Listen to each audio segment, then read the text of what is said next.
هل عصيانك يمنعك من أن تكون داعيا إلى الله؟ لا، ادعو إلى الله فلعل الذي تدعوه يفعل. أنت ما تفعلش، إنما أشعت واحد إنه يفعل. ما يمكن ربنا يعمل عملية جبر لك اللي خليت واحد يفعل. الرجل الذي كان يطوف وقال، الرجل الثاني سمعه، قال: اللهم إنك تعلم أني عاصيك. والله إقرار كويس أمام ربنا ده، ولكني أحب من يطيعك، فاجعل حبي لمن أطاعك شفاعة لي في معصيتي. شوف حتى العاصي.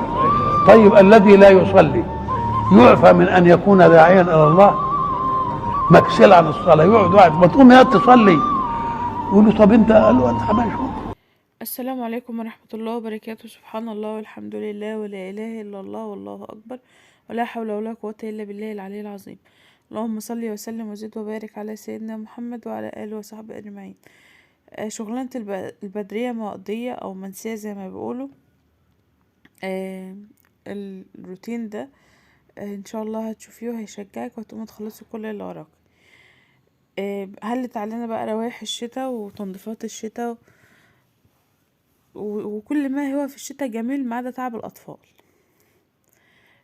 هنا أنا كنت تقريبا كانت الساعة 7 الصبح، كنت عايزة أخلص أنجز أي شغل فوق قبل ما أنزل المحل.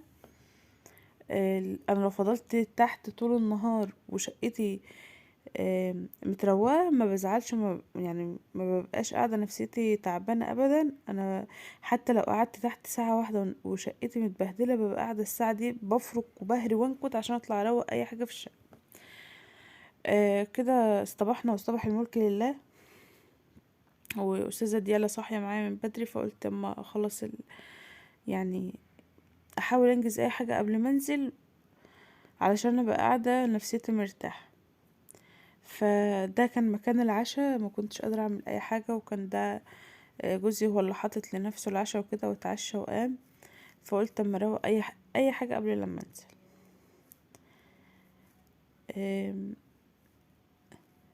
يعني بدأت بقالي فترة ان انا انظم وقتي وانظم الشغل وارتب الشغل واولوياته ومش عارفة ايه. بدأت الدنيا تظبط معايا شوية مش كتير بصراحة يعني. هنا بعد ما سكت بنتي فضلت تعيط، قعدت لعبتها شوية ومش عارفة ايه. وسكتها وغفلت حبة كده، فقلت اما اقوم بقى اروق بسرعة اي حاجة قبل ما هي تصحى. شلت بقى الاكل والحاجات اللي كانت في الانتريه وكده، وظبطت الفرشة. وهكنس الارضية، وهروح اعمل شوية شغل تانيين برضو قبل لما انزل. هروق المطبخ. هوريكي شكله دلوقتي، هو مطبخي حتى لو هو مكركب ومفيش فيه ولا طبق نضيف ولا كوباية ولا اي حاجة نضيفة، بقوم لما كل حاجة على الصينية وكنسة الارضية، ولو في مجال ان انا اغسل البوتاجاز بغسله. مفيش مجال بسيبه بعد المواعين. منها بيبقى المطبخ متروق ونضيف، والمواعين بس هي اللي عايزة الغسيل. محدش يتكلم على المقاشة دي عشان دي انا بحبها قوي، احسن من المكنسة واحسن من اي حاجة، وبتنضف احسن من اي مكنسة، وحلوة جدا في تنظيف السجادة على فكرة، احلى من المكنسة بكتير.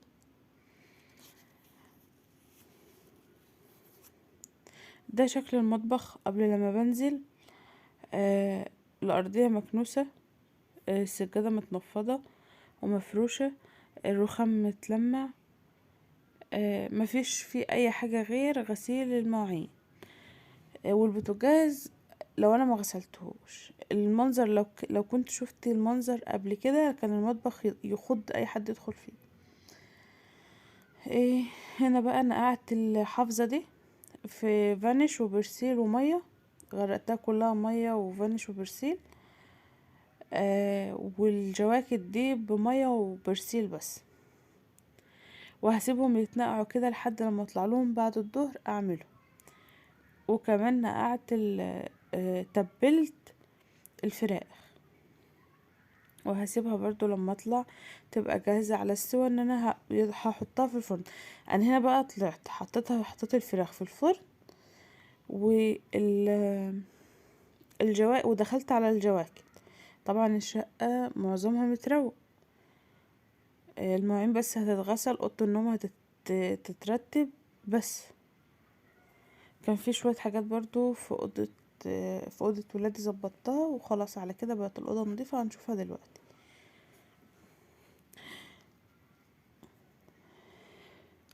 الجواكت دي لو هي متشالة نظيفة اصلا من قبلها، يعني من اخر لبسة في الشتاء اللي فات، لو هي اتشالت نظيفة انا ما بغسلهمش.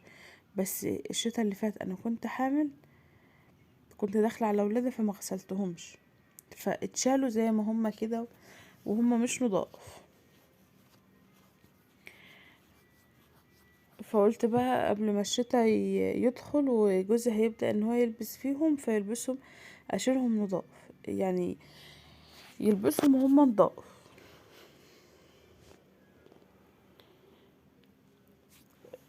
والسجادة انا كنت وديته قبل كده مغسلة يتغسل ايام ولادتي، فجيت بقى عشان بعد الولادة عشان افرش بقى عشان لو حد جالي وكده، ما كانش نضيف خالص، جايلي مش حلو خالص. انا بغسله احسن من المغسل. فقلت خلاص بعد كده كل يوم هغسل سجادة، او لو كل اسبوع بس غسلتلي سجادتين او حفظتين او كده اخلص كل السجاد وكده. هو كده كده الحافظة يعني هي في بالي ان انا اشيلها للصيف، وفي بالي ان انا يعني يبقى غيار للصيف، وفي بالي ان انا يعني افرشها على السجادة. فمش عارفة لسه اذا كنت اعرف ان انا افرشها على السجادة ولا لا. انا من الناس اللي هي بتحب التغيير، وبحب ان انا عينيا تشوف اكتر من حاجة، يعني ما تثبتش على حاجة واحدة. هنا المقاشة اللي انا بغسل بيها دي او الفرشة دي حلوة جدا. والحافظة نضفت معايا. انا مش عارفة هي كده الحافظة اصلا نضيفة، يعني هي الحافظة دي انا قلت ابدأ بيها لان هي يعني مفروشة بقالها شهر تقريبا او شهر ونص بالكتير، فما لحقتش ان هي تتبهدل، ولا عشان ان هي اتنقعت فنضفت، ولا البتاعة دي اصلا حلوة.